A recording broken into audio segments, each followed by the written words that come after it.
Seperti biasa sendernya nggak mau dikasih tahu namanya, jadi kita sebut saja pakai nama samaran Atun. Kejadian waktu Atun kelas 11 dan dia punya teman baru nih namanya Jenap. Jenap nih emang orangnya tuh cakep gitu, kayak parasnya wah cantik mantuliti lah ya. Nah awal-awal si Atun berteman baik-baik aja gitu karena belum kelihatan nih sifat aslinya si Jenap. Sampai akhirnya lama-lama dia tahu kalau si Jenap tuh sifatnya jelek banget, red flag dah. Jadi kalau dari yang gue baca nih si Jenap kayaknya agak-agak mudian gitu. Dia soalnya kadang tuh suka tiba-tiba ngediemin aja tanpa alasan. Jadi kayak tiba-tiba bete, tiba-tiba ngediemin padahal nggak ngapa-ngapain. Pernah juga Atun pas lagi ngebecandain Jenap, terus Jenapnya merasa sakit hati karena bercandanya si Atun, tapi dia nggak ngomong langsung ke Atun.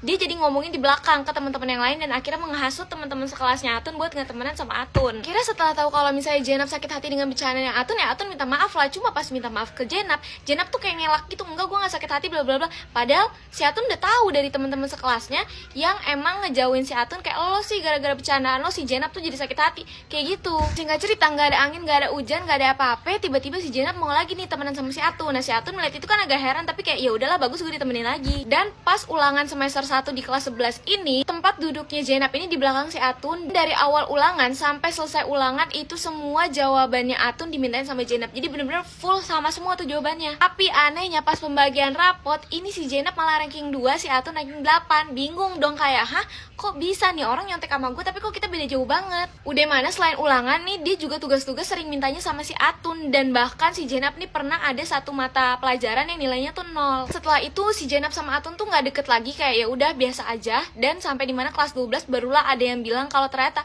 Jenap ini deket sama wali kelas mereka dari kelas 11. Langsunglah muncul di pikiran Atun, oh pantas aja nih orang nilainya bagus, orang deket sama wali kelas. Selama dari situ ada satu temennya si Jenap nih yang deket banget, itu udah kagak temen lagi sama Jenap. Dan dibongkarlah semua kelakuan Jenap, mulai dari manipulasi nilai karena deket sama wali kelas, terus juga kelakuannya Jenap yang waktu itu sempat nyuruh teman-teman sekelasnya untuk musuhin si Atun. Sampai aibnya si Jenap ini juga dibongkar, yaitu ketahuan kalau si Jenap ini suka ngirim pap atas sama bawahnya ini ke wali kelasnya. Bukan cuma itu, bahkan katanya mereka juga pernah begituan, si Jenap sama si wali kelas ini. Bahkan ada videonya yang masih disimpan di Google fotonya si wali kelas ini. Hampir satu kelas tuh tahu, jadi akhirnya si wali kelas ini mengundurkan diri dari wali kelasnya, bukan dari guru, dia tetap ngajar di sekolah itu. Katanya sih tapi si Jenap belum tahu kalau misalnya aibnya ini udah kebongkar, jadi dia masih biasa-biasa aja. Aneh sih, harusnya kan kalau hampir semuanya tahu si Jenapnya pun juga tahu ya. Tapi yang ngomongin soal manipulasi nilai, menurut gue di setiap sekolah pasti ada aja ceritanya. Karena di sekolah gue juga pernah ada dimana temen gue nih nilainya selalu di bawah gue, peringkatnya selalu di bawah gue,